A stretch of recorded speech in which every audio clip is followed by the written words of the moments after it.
Welcome, everybody. Welcome to the What the Football channel. This is the Scrubber and BH show. My name is Scrubber. Hey, BH here. Yeah, man. Good show. The first real game prediction show. So stick around. We have a lot to discuss.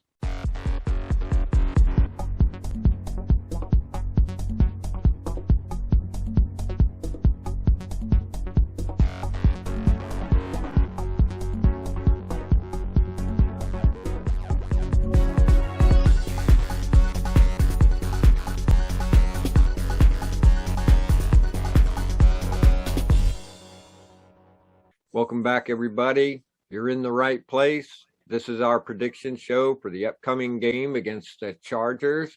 On today's show, we're going to do the normal. We're going to do some fantasy stuff. Just touch on that for a second. We're going to go over some fundamentals, kind of using that Dallas Bucks game to look at some of the fundamentals there that happened to remind us of what we need to do.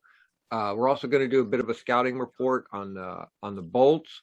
Listen, talk about some of the things that Coach said, and of course the prediction at the end of the show. But first, we're going to start out with some a little bit of fantasy here.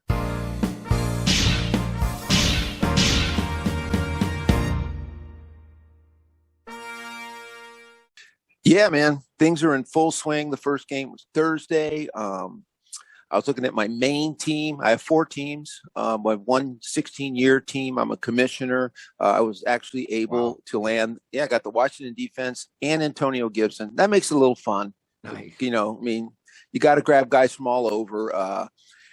Because it went a little early, I got Darren Waller. So I committed early to tight end, which means you got to give up somewhere else. So I had to wait on quarterback. But lo and behold, I got Tom Brady, and he sure came. He came through for me. So, I don't know what he's going to be like the rest of the year. I actually went a little deeper. I think I picked up I got another couple of quarterbacks just because, I didn't get one of those top tier guys that week in and week out have a solid floor and are always going to score. So I got a couple of guys to back him up. So, Scrubber, you had your first fantasy draft. This is your first year in fantasy. So what did you think? I thought it was great. I'm a hardhead, so people mostly recommended that I use the auto, and I did it myself, and it was good to learn that way. I got out of the 10 teams, I got a C- on my report card, so I was at the bottom. But to me, pick who you want to pick is what I say. Anything could happen in a season. I'm sorry, but injuries happen. COVID could step up on you just one week or another. Your boy could get more touches for some reason. So a lot of speculation goes on there, and I like that. So I like speculating like that. So it was a lot of fun for me to get started. Thank you, BH. Yeah, you're welcome, man. And and I was one of those. I recommend to almost all beginners to go ahead and auto draft. I can see why. Yeah, exactly. But you got in there and you did well. And the thing is, I have to laugh at the grades because always in my league, the guy who got a C- or C+ ends up winning it because you can't predict things. But the other thing too is in-season management. Just watching your players. Don't be so quick to jump and move guys around too much, but also pay attention a little bit, and you'll find you'll stumble upon a player on accident, and you'll see a guy you really want. You'll get him on your roster, and he's a dog, and it's kind of fun. It's really educational, and it really does. We're fans of the NFL. We are Washington football team fans. So the nice thing about fantasy, man, it really does make you spread out. See what you want to know what the Giants are doing. You want to know how Jackson, teams don't even care about, but all of a sudden you're interested in Jacksonville because you got their backup quarterback. So it's good. I'm glad you're on board with it. It'll be fun just to see how we end up at the end of the year. We'll do a little bit of a fantasy report on us and see how we did. Yeah. I actually do have my backup quarterback is the Jacksonville quarterback. So. There you go.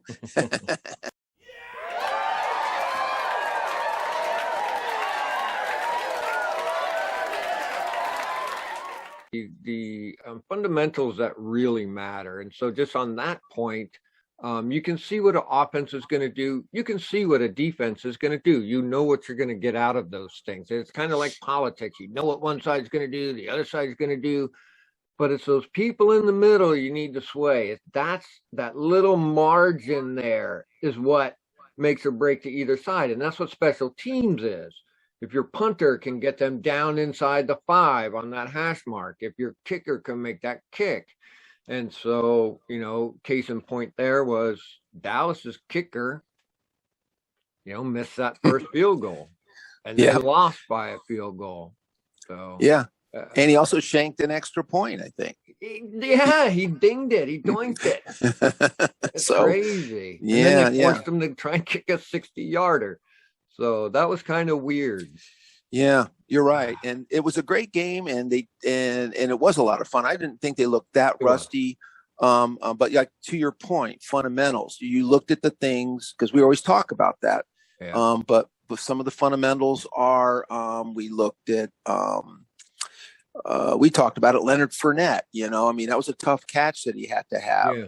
But the thing is, it did go off his hands. It didn't hit the ground. It was intercepted. And then you have another one where there was about in the fourth quarter that fumble by the receiver. I forget his name. Might have been Godwin, maybe. Oh yeah, it was Godwin. He was twisting and turning, and I don't know if he was going to score, but man, he was going for it. But what happened? He didn't take care of the ball. Didn't take care of the ball. Came out. So those are things. Jones was second on that running play where the guy punched the ball out on him. He was hitting the line with the ball, out here like this, saying, "Here, punch me," instead of at the line like this. Yeah. So these are all the fundamentals we talk about where, like you said, the offense, they know what to do. The defense, they have a game plan, and you work that game plan. But if guys are dropping the ball on the ground, kickers are missing kicks, really, now you're just fighting from behind. And so these are the things like we hope, like our Washington football team, and coach does a great job, but that is what wins you games is doing the fundamental. Obviously you want to do the game plan and you want to execute, but doing the fundamentals, not getting sacked, throw the ball away before getting sacked, little baby things all add up. Penalties. We talked about that. Yeah. Clock management. Penalties. Yeah. Stupid penalties, holding penalties, that kind of stuff. That's fundamentals. And that's what ends up being a lot of times the difference between a win and a loss with these games. And that's where really on all these things, when you look at them all, you need to, if you raise all these things up just by a little bit of a % or two, you bring each thing up like this and pulls it up. But if you're the type of team that just gets like a special play or does some spiky thing here, sure, that pulls the whole up by virtue of the fact that it's a real big spike, and we'll pull everything else up. But it's too categorized. You need everything to come up a good percentage. You need it all, and then that way everybody's paying attention to, if I just bump up this 2%, if this just bumps up 2%, 3% here, in such an elite competition as the NFL, that's where you got to find that stuff. It's important. So it's really true. It's really true. And like you said, you're talking about, the spikes. That's okay. But what you want is consistency. And we see that like, you take something like penalties. One team gets 3 penalties and another team gets 9. But guess what? The team with 9 penalties pulls out the win. But I'm telling you, the team with the 3 penalties, if their philosophy's right over the course of the season, they win more games. Those guys who are doing 9, 8, 11 penalties game, they're just going to lose. So, it's never like any one thing that's going to win you, but consistently. And I thought the Washington football team, you brought it up, and it really has made a big impact on me. It was even in preseason, which is really rough and crazy, and guys are out of control. Washington football team seemed to do a really good job lowering those penalties, or at least stupid penalties. That's the other thing that kills you. I mean, a little bit of holding, a little bit of this, a little grabbing by a corner. Sure, that's going to happen. But, getting beat and having to grab a guy, face masking a guy and bring him out, defensive lineman, hands to the face, 15-yard penalty. That's stupid, and we don't want any of that. No. And I think we talked about this before too. Our guys are good enough. They don't have to do that. And so they are going to play clean. Yep. And the teams that are getting those penalties do have to cheat because you can see it. Some guy, you see this breakaway run. Well, I'll say it before they even throw the flag. He didn't get that clean of a run running like that because he's so good, and then sure enough, here comes the flag, and there you go. You see the left guard that, tackling the defensive men. Of course he got through. So yeah, we don't have to do that on the Washington football team, I believe. I think no, we don't. Coach even said it in his I seen an interview. He says, all we got to do is play hard and clean. Yeah. And that's the other thing, play hard. if you're a DB and you're roughing the guy up a little bit and you're playing tough and you might get flagged for it, I can accept that over the course of games and seasons because we want to be tough. It's just the grabby stuff, the hitting the guy hard within before he goes 5 yards. Yeah, so I like it. What did he say? Clean and tough. Yeah, hard and clean. We're gonna play hard and we're gonna play clean. So, that's it. Yeah, I love hearing, dude. As soon as I heard that, I went, "Ding! Thank you, coach. That's right. I know. Play it hard, play it clean. You will win." Yeah, and I think another thing in our benefit now is a little bit of a controversy is now they've got a new rule for taunting. Everyone's going to be screaming about that. But you know what? The way this team coaches, the way they do their players, that's not going to be a fact because they're not going to put up with taunting. No, that's something that was already a rule before the NFL made it a rule. That coach isn't standing over a guy, pointing in a guy's face. Coach never wanted that anyway. So that's a built-in advantage for the Washington football team because the staff doesn't do that kind of stuff. And here's another thing about that taunting rule that I think people aren't getting. I think because they're only seeing what's going on in the field and that's not taunting. You're not hearing what the guy's saying. Exactly. I don't know how many countless things I've been on saying, did you guys hear what that guy said? No, you didn't. You just see a hand movement or something that isn't taunting, but he's saying, got you, suck my dick or something, he's saying. Exactly. You know what I'm saying? That's why he's getting the flag. And I can't believe half of these pundits are even reading into that. They don't. I posed the question many times on chats and no one will answer me. Yeah, it's the same too. You ever see a lot of times the guy just jaws at the ref, either a receiver or a quarterback. Just you can see he's kind of giving it to him, like what the hell, and then the ref's like shaking his head, like, hey man, play's called, move on. And then other times you see that ref, all of a sudden the guy's jawing at him, boom, there goes the flag. Yeah. And why? Because he dropped an F-bomb. Yeah. He took it over the line. He made it just a little bit personal. Those refs, believe it or not, they're pretty thick-skinned. But you know what? They're not gonna take that kind of abuse. So that's, to your point. People go, well, that's crazy. He's just talking to the ref. Why would he do that? Well, because the guy crossed the line. And people cross the line in terms of taunting. You say something to someone, and there's no place for it. There's no place for you can celebrate. They've loosened celebrating. Yeah, you're allowed to jump up. You can say they've got remember before it was like, gosh, you couldn't do anything. Yeah. And now you can celebrate like crazy and everything's beat. Don't jump up and point in someone's face because you know what? Teabag the dude. Yeah, and you know what? If you're beating a team and they're feeling down, just get up and walk away. They're down. They're wondering if they can win this game. Don't jump up and point in their face and get them riled up and wanting to fight back. Why would you do that? Yeah. Good point. Yeah. Very good. All right. Nice. Good deal. Fundamentals, man.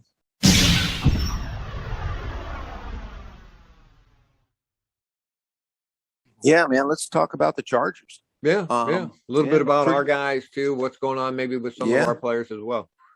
Well, for one thing, man, we know the Curtis Samuel situation, the injury, and it's almost like I hate to say it, you got to sacrifice someone to the football gods. No team gets injury free, and unfortunately, it was him. But really, overall, the health is good, so I like that. So we're pretty healthy going in.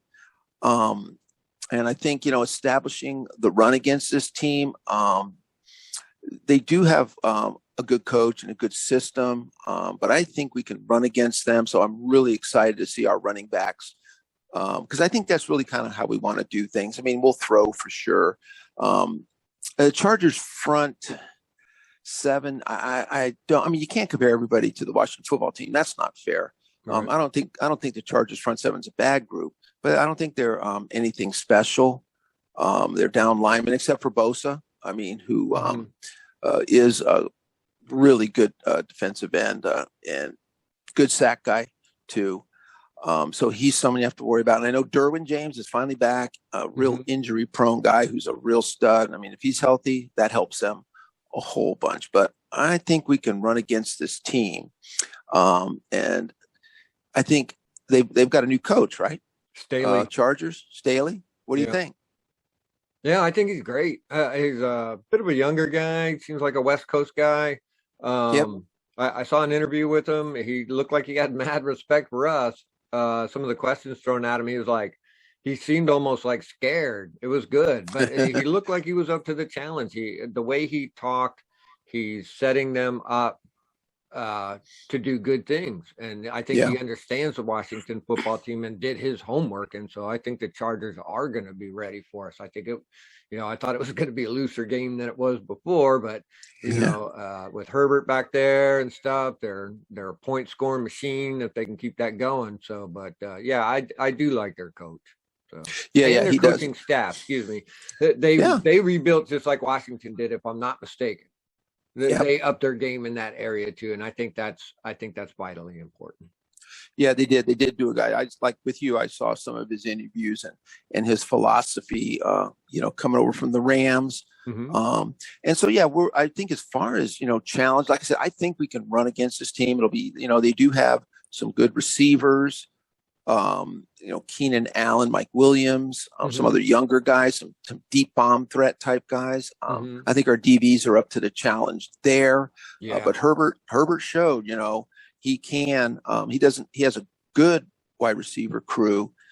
Last year they were good, not great, and he had a horrible O line, and he still managed to stay in there and put up the numbers. So you got to respect that. But overall, I think our defense can control those guys.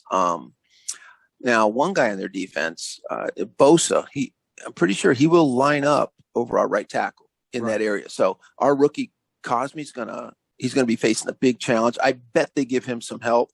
I bet the running backs in passing, they may skew them to help or always get a tight end over there. Maybe. I mean, he's going to be one-on-one with Bosa. That's for sure. You can't get help on every play, but so it'll be interesting to watch Cosme go up against Joey Bosa. Okay. Yeah. That should be good because I thought Jarrett Patterson did a good job in the preseason of his chips and his blocks.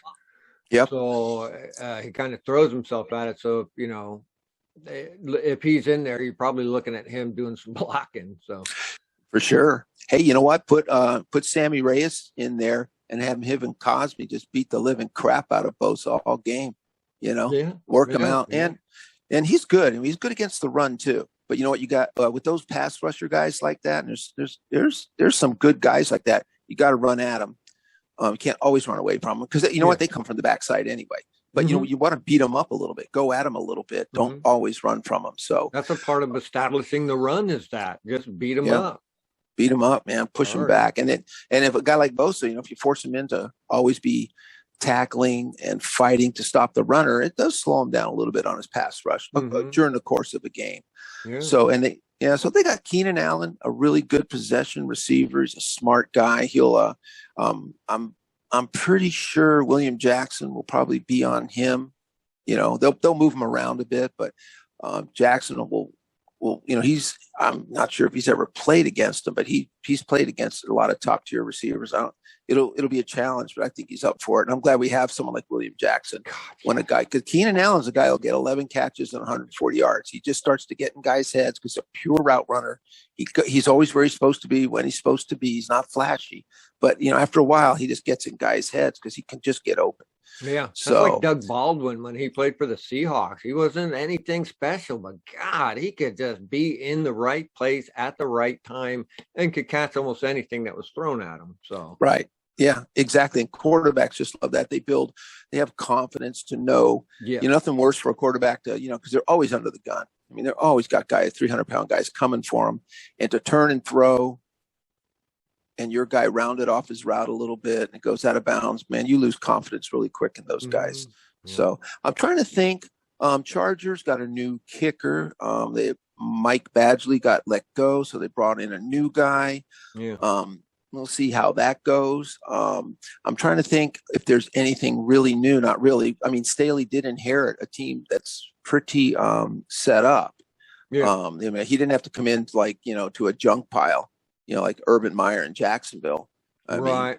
mean, Meyer's got their defensive. They're changing their defense a little bit from the one thing that I read. Yeah. I mean, I thought, are they going to a 3-4? I think I read that. Yeah, they're. I don't know. I was like in the middle of doing a bunch of things when I started reading about it. Yeah, I think they're doing are some adjustment that they may or may not be used to. So that's true, and that'll be great. So, I'm trying to think of any other. Yeah, so I mean, that's kind Eckler. Now Eckler, their running back, wasn't he injured? But they say he's going to play, or he's questionable. Yeah, he was listed as questionable, which was really for me in this case means he was just a little dinged, and they were resting him. Okay, and I don't think I think he shows up 100% without a doubt. I don't think I don't think that injury is one of those. What's going on here? They got there is laws and rules about that. If a guy's dinged up, you got to list him as questionable, especially if you didn't practice. Because the NFL goes, hey, why didn't you list this guy? What happened here? Or at least tell us what's going on. So I think he's 100%. Herbert's 100%. They improved that O-line.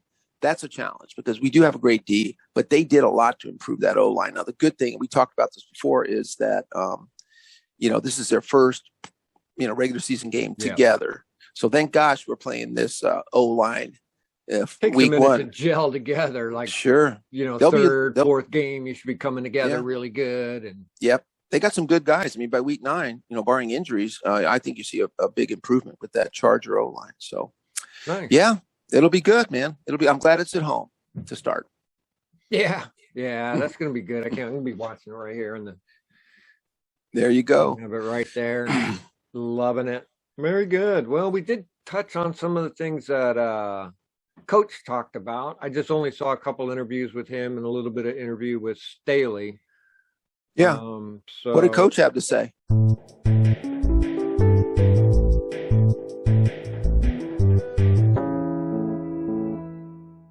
A couple things. The one question was, about Curtis Samuels at the time, but not so much about Samuels, but, what about the core? If Samuels is your guy on that side, how's that going to back up? So he said, like, the way he said it to me is like, no concern whatsoever. We got plenty of dudes that can run routes, and with him out, it's just next guy up. Maybe they want to go with Sims. He has much more experience. They may go that route. I mean, I think it is. I think it's Cam Sims behind Curtis Samuel. Yeah, I think so.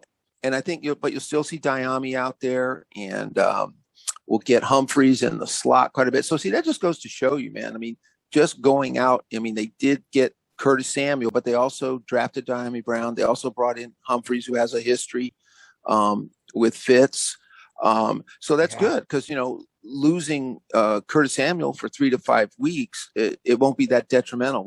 They already took care of it. But I guess we'll see a lot of Sims. I'd like to see Diami Brown out there for specific. They probably dial in some plays for him so he can get out there. And so that'll be exciting. So what else did he say? Well, the one thing he asked about the fan base, how do you get them back? And that's where he said, well, we just got to go out and produce now. Everything's set up. And that's when he said, play hard and clean, win games. Great. And then the other thing he talks about is, first, you have to control the game you're in. But second of all, you got to control your division. And he kind of said about how the last games are the division games. And just kind of the way he said it was like, nice. He can see it.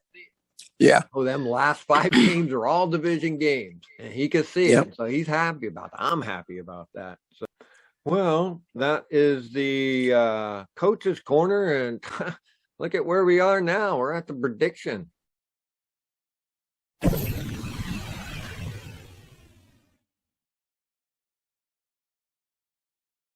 Well, I'm going to go ahead and jump off. I think for the preseason, I was 1-2. I believe you were 1-2.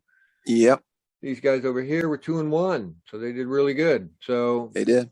This game is at home. It's going to be in front of the crowd. I think the Thursday night game, got this whole country, everybody who likes football, pumped. When I watched that Dallas Bucks game, I got pumped and I am ready to go for some football. And so it's going Yeah. to be at home, and those people are going to be on fire for this stuff. And I think the Chargers are good. They're really good. So I'm going to have to say close game, but we pull out the win. Yeah, I agree, man. I'm going with close game. It is, and a win.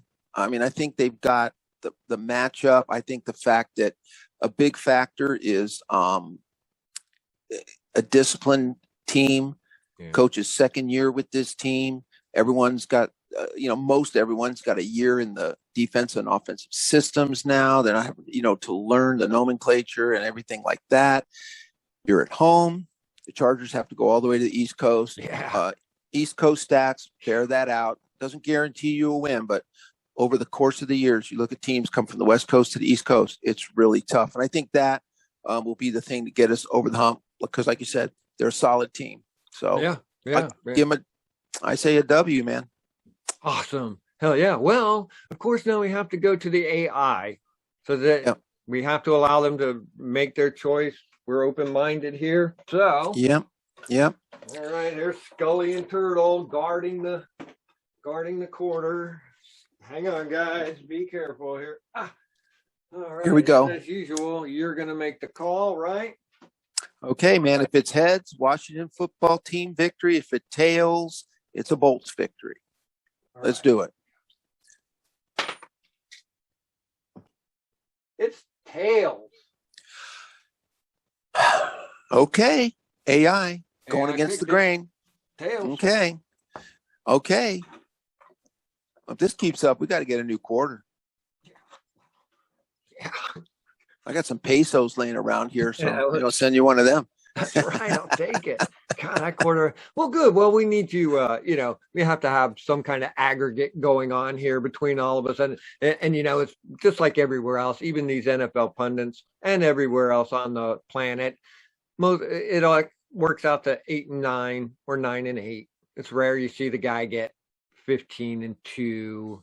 Yep. You can go for 12-5 in your prediction year or something. That would be really good. So it's hard. Yeah, it's very hard. It's like when you're like at 1 a.m. when those gambler guys come on, and for $4.99 they'll give you their lead pipe lock, right? And that's what they say, right? What do they call people who gamble on the NFL? Suckers. Because no one knows, man. No one knows. Well, except Goodell. Yeah. The ginger the hammer. Puppet master. Yeah. Corleone himself. Yeah. He knows. Yeah. All right. Well, man. We need to cover up some things that are coming up. Oh, yeah. So the first thing coming up is the game. Will be obviously Sunday. Yep. And then we're going to do the recap show for that on Tuesday, the 14th. And that'll be a combination kind of recap show, prediction show. Yeah, I think we're going to do that because with the Thursday game, it's kind of just crushing things. So, yeah, we'll just do a little bit of both on that show, have some highlights that everyone will want to see. Yeah, lots of highlights from our victory over the Chargers. Mm-hmm. And then just talk about that Giants game. And what else? Are we going to be there and watch that game? I think we Thursday are. night? Yeah. So what we're going to try and do, guys, is we're going to get me and B8 are going to come on here and we're going to watch the first half together.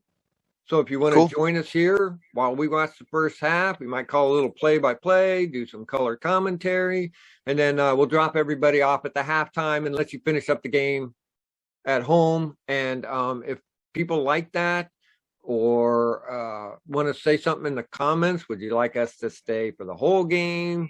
Do you want us just for the half? Is fine.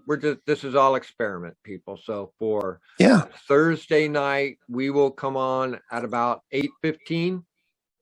Okay. And get going, and then for the kickoff, and we'll just sit there and watch it. Okay, very good. Is it a live stream or how are we doing it? Yes, that'll be a live stream. Okay, good. So so they can, that would be great. So people can watch with us, jump in on the chat. Yes. Kind of say what they're thinking or what they're enjoying. So that should be real fun. So all right, man. Well, go Washington football team. A victory Sunday would be awesome. Yeah, it will be. And y'all are great. We appreciate it, and we'll see you all on Tuesday. Tuesday. All right, man. Thanks, Grubber. Later.